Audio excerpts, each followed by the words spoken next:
বন্ধুরা, আশা করি তোমরা সবাই ভালো আছো। এই যে কালকে ঝড় বৃষ্টি হলো, তারপরে আমি তোমাদেরকে বলেছিলাম যে ঝড় বৃষ্টির পরে যেটা হয়েছে আমাদের সাথে সেই অবশ্যই সেই দৃশ্যটা দেখাবো বলেছিলাম। তো আজকে চলে এসেছে আমাদের মাঠে এবং এই যে আমাদের সেই বেগুনের ভুঁইটা পার হয়ে গেলাম, এই যে একানি ভুঁইটাও পার হয়ে গেলাম। এখন দেখো সবই বেড়ে গেছে, সব বের হয়ে গেছে একানিগুলো। চলে এবারটা আমি দেখাবো আমাদের এই ঝড় বৃষ্টির প্রভাবটা, মানে আমাদের উপর যেটা ক্ষতিকর করেছে আমাদের, সেটা দেখাবো। এই যে দেখো, দেখছো ওল গাছগুলো কি করেছে? এই যে দেখো দেখো এই তো কোনো ব্যাপার না, এইসব ওল গাছগুলো ভেঙে গেছে। হ্যাঁ, তারপরে দেখো এই যে বললে পাশ দিয়ে এই যে চারা বের হচ্ছে। তাছাড়াও মানে একটা দুটো না, তোমাদেরকে কী বলবো গাইজ, মানে তোমরা যদি দেখো যে আমাদের কতটা ক্ষতি করেছে, তাহলে তোমরা তোমরা দেখে অবাক হয়ে যাবে যে কতটা আমাদের ক্ষতি করেছে, বুঝলে? এই যে ওলে তো মাঝে মাঝে তো ওল তো ভেঙেছে, হ্যাঁ ওল তো ভেঙে দিয়েছে। তাছাড়া জানো আমাদের কী করেছে? আমাদের মোটা মোটা প্রায় 5 থেকে 6টা শাগুয়ান গাছ ভেঙে দিয়েছে। এই তোমরা তো অবশ্যই শাগুয়ান গাছ সবাই চিনবে, সেই শাগুয়ান গাছ আমাদের 5-6টা ভেঙে গেছে, যেটা দিয়ে যে এক একটা গাছে প্রায় একটা খাট এবং একটা চৌকি বা একটা আলমারি বা একটা গেটের দরজার ফ্রেম গেট অবশ্যই হয়ে যাবে। একটা গাছেই অলরেডি খাট সমেত সব কিছু হয়ে যাবে। তবে সেই গাছ, সেরকম মোটা মোটা গাছ 5টা গাছ ভেঙে গেছে আমাদের। ওই যে ওইখানে একটা বাগান আছে, দেখতেই পাবে, থামো তোমাদেরকে আমি জুম করে দেখাচ্ছি। এই যে এদের সামনে যে বাগানটা আছে, এই বাগানটা হচ্ছে আমাদের শাগুয়ান বাগান। তোমার এখানে মোট 400 পিস গাছ ছিল। পেছনে আছে আমাদের বাঁশবাগান, 8 বিঘি বাঁশবাগান আছে। এই কলা ভিউটার উপরে যে গাছগুলো দেখতে পাচ্ছ, এগুলো হচ্ছে শাগুয়ান গাছ, আর পেছনে হচ্ছে বাঁশঝাড়। আমাদের প্রায় 8 বিঘির কাছে বাঁশঝাড় আছে।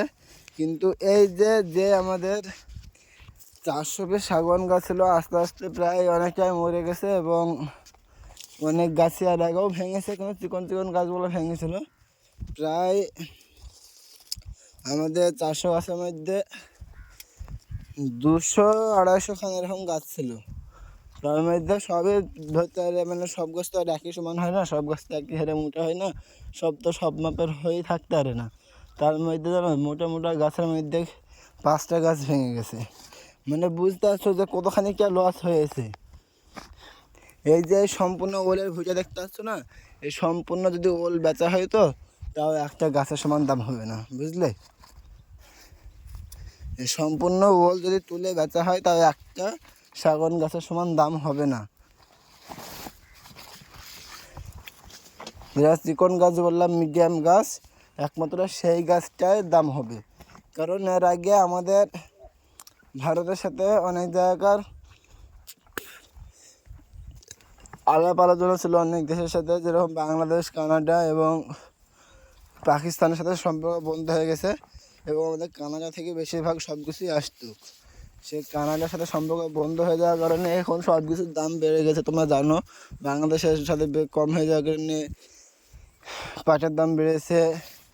পাকিস্তানের সাথে বিষের সম্পর্ক নষ্ট হওয়ার জন্য সার বিষের দাম কমে গেছে। এই যে দেখো, যে তিলের ভুজা তোমরা একবার দেখিয়েছিলাম, সেই তিলের ভুজা সম্পূর্ণ শেষ, সম্পূর্ণ শুয়ে পড়েছে। তারপরে তোমাদের এই কানাডার সাথে সম্পর্ক নষ্ট হওয়ার জন্য এই যে সার, পটাশ আর ফসফেট আগুন দাম বেড়ে গেছে। আর এই যে তোমার প্রত্যেকটা চাষের জিনিসের দাম বেড়ে গেছে। আর তাছাড়াও কাঠ, সারের পত্র, একানি এসবের খুব দাম বেড়ে গেছে। তো আমাদের 5টা শাগুয়ান গাছ ভেঙে গেছে, সেই হিসাবে আমাদের বাড়ির সবারই মন খারাপ। সেজন্য আমার আব্বু মাঠে আসেনি আজকে, জাস্ট আমি এসেছি, মনীষ আসছে। আমার আব্বু রোজ মাঠে আসে, কিন্তু আজকে আসেনি, ভেঙে যাওয়ার কারণে মন খারাপ করে সে বাড়িতে থেকে গেছে, আসেনি। তাছাড়াও এইখানে একটা দৃশ্য দেখাচ্ছে, তোমরা দেখতে পাবা। এই যে এখানে আমাদের যে মাচানটা ছিল, সেই মাচানটা নেই।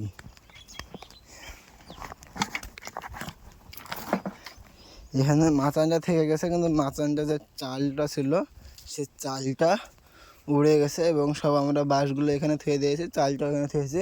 তাছাড়া দেখো এই যে এই ভুঁইটাতে দেখো, এখানে কলা গাছগুলো কী অবস্থা দেখতে পাচ্ছ? হ্যাঁ, যে যে এক একটা কলা গাছ ছিল এই ভুঁইটাতে, তার মধ্যে অর্ধেক অর্ধেক কলা গাছ সব ভেঙে গেছে। তো বন্ধুরা, আমার মাঠের অবস্থা দেখে আমারও ভালো লাগছে না, আমিও বাড়ি চলে যাবো। তো আজকে ভিডিও আমি এখানে শেষ করছি, আবার কালকে তোমাদের সাথে দেখা হবে। তো এখনকার মতো এখানে বন্ধ করছি।